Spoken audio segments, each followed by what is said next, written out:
Nos anos 2006 e 2007, a rádio de notícias Band News FM pediu que o escritor e jornalista Manuel Carlos Caram escrevesse uma crônica por semana.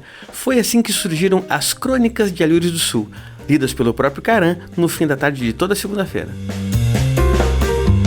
Eu sou Bruno Caram, filho do autor, e trago nesse podcast algumas crônicas e curiosidades sobre elas.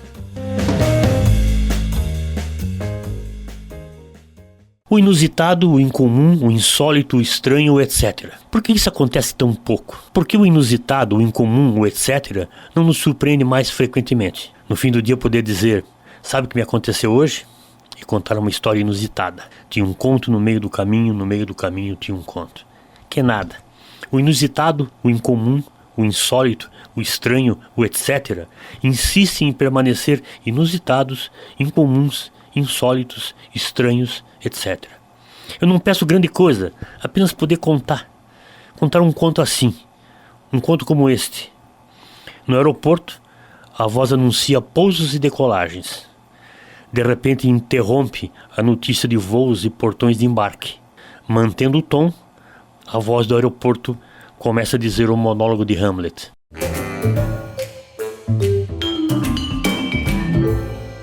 Salve, salve, Bruno Caram por aqui para mais um episódio do podcast sobre as Crônicas de Alhures do Sul, do escritor, teatrólogo, jornalista Manuel Carlos Caram.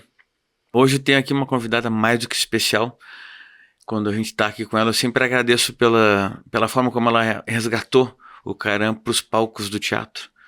Ela que é atriz, diretora, iluminadora, agitadora. Nádia Naira, seja muito bem-vinda novamente. Lá estou eu novamente com os monólogos. E aí, eu quero te perguntar, você escolheu uma crônica aqui para falar, né? O que te move, o que te traz essa crônica? Conta para nós. O monólogo.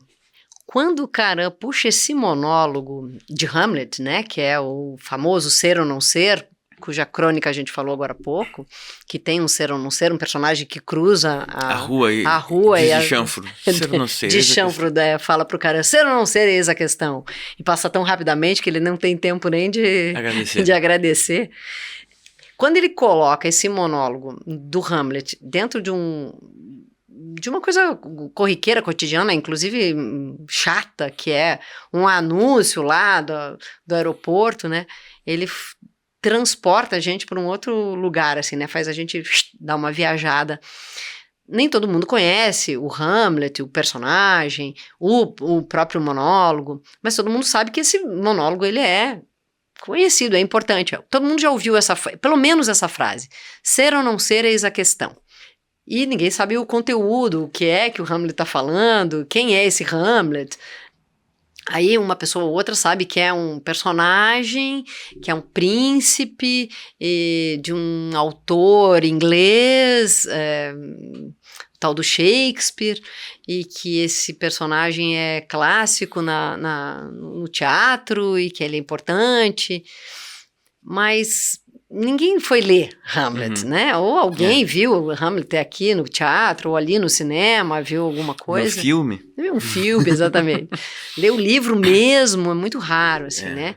E ver montagens de Hamlet hoje em dia, assim, ipsis literis, né? Do começo ao fim, como Shakespeare escreveu lá em 1600 e pouquinho, é muito difícil.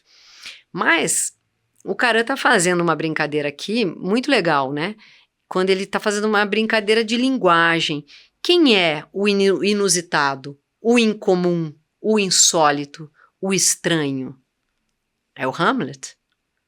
Ou o inusitado, o incomum, o insólito e o estranho somos nós? Ou as próprias palavras inusitado, incomum, insólito, estranho, etc. Inviável, são insólitas, incomuns, estranhas. É um jogo de linguagem, né? É de novo um jogo, é de novo uma grande brincadeira, é um grande desafio, é de novo um quebra-cabeças. E aí você me lembrou uma coisa muito legal agora. O meu pai tinha um afeto, uma paixão, um carinho gigantesco pelo idioma, pela língua portuguesa. Sim. um respeito, um negócio assim que era fora do comum. E ele admirava justamente isso que você estava falando, a sonoridade das palavras, a forma como você escreve a palavra, todos os âmbitos possíveis de você pegar uma palavra, de você olhar uma palavra, de você escutar, sentir, perceber uma palavra. Ele tentava abordar todos esses âmbitos. Claro, e quando ele escolhe uma palavra insólita como insólito, ele já te faz mudar o teu corpo, porque você já tem que ler de outra maneira, né? Ela vira uma pedra no caminho do leitor. E aquilo né? que você falou, Caran, é feito para ser lido em voz alta. É, totalmente, porque ela não cabe na boca, não é uma palavra que você usa cotidianamente, né? Então, e aí ele vai brincar com essa ideia do conto no meio do caminho, que ele vai pegar o quê? Uma referência do Drummond. Então, ele exige do leitor, né? Ele exige aquilo que a gente estava falando no outro papo que a gente teve, que a gente seja ativo na leitura, né? A gente não é passivo, a gente não é um leitor assim que, vai só ouvir uma historinha e acabou. Não, ele faz a gente pensar. O cara tem uma máquina de pensar. Ele brinca com a linguagem e com as referências, ele te força um pouco a barra. Você vai querer saber quem é esse Hamlet. Você vai querer saber o que está escrito nesse monólogo. Você não fica ouvindo pousos e decolagens, mas essa ideia de pousos e decolagens é muito sedutora. Quantas vezes a gente foi no aeroporto só para ver pousos e decolagens? Né? A gente foi quando era criança só para ver o avião subir e descer. Eu voei essa manhã e aí o meu voo atrasou. E daí meu voo atrasou de novo. Por quê? Porque o aeroporto em Curitiba estava fechado, né? Porque sempre o aeroporto de Curitiba ou de Alírios do Sul está sempre fechado. Sempre é difícil pousar, né? É sempre difícil decolar, mais difícil pousar. Normalmente não tem teto. Mas essa sonoridade que a gente estava falando, né? De uma voz que fica anunciando pousos e decolagens, fica sempre aquela coisa igualzinha, e de repente você imagina aquela vozinha que está anunciando: atenção passageiros do voo Gol, número tal, tal, tal, o embarque na porta tal, começa a dizer ser ou não ser, eis a questão, seria mais válido ser ou não ser, é muito inusitado, porque não cabe nessa voz o monólogo do Hamlet.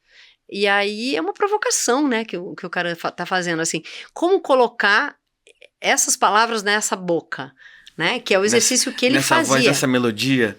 E eu me lembrei de uma coisa, o Caran escrevia discursos. Sim, isso é outra coisa que a Carminha, quando veio aqui com a gente, falou. Muitas vezes ele foi ghostwriter, né? Exatamente. Escritor fantasma de pessoas. Isso é muito interessante, porque ele não escrevia só as falas, então, de personagens, que é o caso do Hamlet. O Hamlet é um personagem fictício. Então, ok, a Martha Júnior, a gente estava falando há pouco, né, de uma das personagens do Impostor no Baile de Máscaras, ela é atriz e ela é uma personagem. Então, ele escrevia personagens para personagem. Então tem muitas camadas aí, né? Agora, se escrever para uma pessoa real...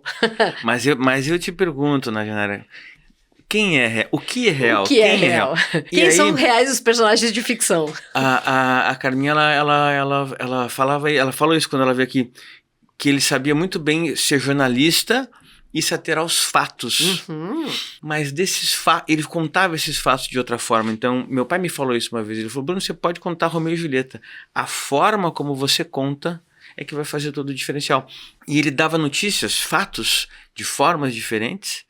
E acho que dessas notícias, desses fatos, dessas pessoas aparentemente reais, vamos colocar assim, ele puxava personagens. Não, completamente, porque você imagina, por exemplo, se você tem que escrever um discurso para um político, você tem que construir um personagem de alguma maneira. Sim. Não que você tem que inventar fatos para a vida dessa pessoa, mas talvez você tem que... talvez até, mas você tem que inventar as narrativas. Hoje em dia a gente fala muito disso, né? Inventar as narrativas, qual a narrativa que a gente está seguindo. E acho que o cara tem uma coisa específica que é... Hoje a gente vive muito essa coisa da fake news, né? É tudo inventado, não é verdade, essa voz, essa imagem, tudo dá pra manipular, tudo dá pra fazer de conta que é verdade ou não é. O cara nunca disfarçou quando ele tava inventando, quando era ficção. Quando era mentira, é uma coisa. Quando era ficção, era outra coisa. Mas ele só inventava as suas melhores mentiras. Eu nunca contaria uma mentira boa para um canalha. Exatamente. As minhas melhores mentiras eu conto para as pessoas que eu gosto, né? Porque esse não é o exercício de mentir para causar um dano a alguém. Mas, pelo contrário, é para estimular que a pessoa se conecte mais com as coisas, que a ideia da ficção é uma ideia de sonhar, e quando a gente sonha, a gente vive também, porque, sei lá, por muito tempo a gente pensa que o sono está separado do momento consciente da vida, e na verdade não, no sono e no sonho, a gente vive boa parte da nossa vida, pelo menos um terço, né? A gente dorme um terço. Só que lá você está processando tudo que você viveu e você está projetando tudo que você vai fazer para frente. Então esse sonho, esse lugar de imaginar é o nosso lugar de estar também. A gente vive só no mundo prático, só pagando conta, pagando boleto, e a gente não tem mais tempo para sonhar, para imaginar. O Caram permite, inclusive, que a gente sonhe aqui, acordados, ouvindo um podcast, lendo uma coisa. Então ele fica estimulando na gente a ficcionalização, os absurdos, né? As imagens absurdas. Essa imagem absurda, a pessoa lá do aeroporto falando Hamlet, né? Ou, sei lá, 5 Carans encontrando um táxi na rua, né? Como é isso? Eu acho que nos faltam autores como o Caram, que tem essa perspicácia, esse humor, essa picardia, né? Palavra antiga. Essa picardia, assim, de brincar com absolutamente real. Se eu desse um copo para ele aqui, ele ia fazer um trocadilho com o copo, com um pouco de água que tem no copo, com o ar que tem no copo, com o líquido que tem lá, as gotinhas que ficam no copo. Ele ia criar uma ficção com esse copo. É só um copo d'água, mas para ele não era um copo d'água. Era o jeito que ele olhava o copo d'água. Era um personagem. Já era um personagem. Então por isso que aqui o inusitado é um personagem, o etc. É outro personagem. É um personagem. É o mesmo personagem. Talvez um outro rosto do mesmo personagem. Que não sabemos. Ele só queria contar. É muito legal, né? Ele fala, contar um conto, contar algo para alguém. É quando a gente conta um sonho. O sonho só existe no momento que você conta ele. Porque se você sonhou ele e ficou com você, você só sonhou. Quando você manifesta ele, quando você transforma ele numa coisa, quando você fala o seu sonho, que não é só o seu sonho sonhado, mas o seu desejo, ele vira uma coisa. Então o ato de contar é muito importante. E o Caram fazia questão de contar, né? De muitas maneiras, pela crônica, pelo romance, enfim, escrevendo teatro, escrevendo livros gigantescos, ou o Diário de uma Guerra.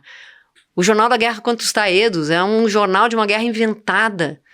Uma guerra que não existiu, mas que poderia existir, que está existindo, que ainda existe. O mundo ainda vive dentro do Jornal da Guerra contra os Taedos, que ele escreve de uma maneira inusitada, né? O Jornal da Guerra contra os Taedos foi escrito por e-mail, né? Eu acho muito incrível, assim. Ele escreveu no modo jornalista dele, mas ele escreve uma ficção sobre a guerra, que é uma invenção também. Tem uma das cenas que eu mais me recordo do jornal, é uma descrição de um quadro da guerra. É muito impressionante, ele descreve uma obra de arte, uma cena maravilhosa, uma pintura, dentro de o que seria uma notícia, um diário de jornal. É muito incrível, ele vive muitos personagens, né? O Caram tem muitas facetas e ele é os próprios personagens, assim. Ele vai mudando a voz e o jeito e quem, como tá falando. Ele poderia dizer Hamlet. Crônicas de Alhures do Sul é um projeto realizado com recursos do Programa de Apoio e Incentivo à Cultura, Fundação Cultural de Curitiba e da Prefeitura Municipal de Curitiba. Realização: Editora Arte e Letra. Produção: Cris Nagel. Mediação literária: Carla Vittini. Captação de recursos: Sauí Responsabilidade Social. Incentivo: Universidade Positivo e Colégio Positivo. Lei de Incentivo à Cultura, Fundação Cultural de Curitiba e Prefeitura Municipal de Curitiba. Captação e edição de áudio: Alex Barbosa, Insólito Produções. Este e outros episódios estarão disponíveis no Spotify e YouTube toda segunda e quarta-feira.